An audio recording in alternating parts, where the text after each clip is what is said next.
Welcome Dasmariñas, Cavite. Namasyal muna ako dito sa SM Dasmariñas kasi lakad-lakad muna. Titingin ko ano dapat bibilhin. Nakaramdam ako ng gutom kaya pumunta ako ng food court. Tingnan ko kung anong pwede kainin ko dyan. Kaya ako lumapit ang food court. Ayan, nakita ko na konti lang kumakain. Tingnan ko sa kabila, konti rin din. Bali, ang in-order ko na lang dyan is yung photo na lang siguro, iuwi ko na lang sa bahay. Then bumili yung message ko. Naman ito magkasama kasi yan na lang bilhin namin dahil nagugutom ko sa bahay na lang daw pag uwi. Yan, pababa na kami ng second floor. Habang bumaba ang escalator, tingin-tingin ako sa kabila.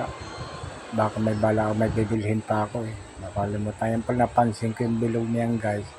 Hanggang third floor. Kaya ako nagtaka ba't maraming kumikislap. Yan, nag-turn around muna ako dyan guys. Pinubukan ko mag-turn around.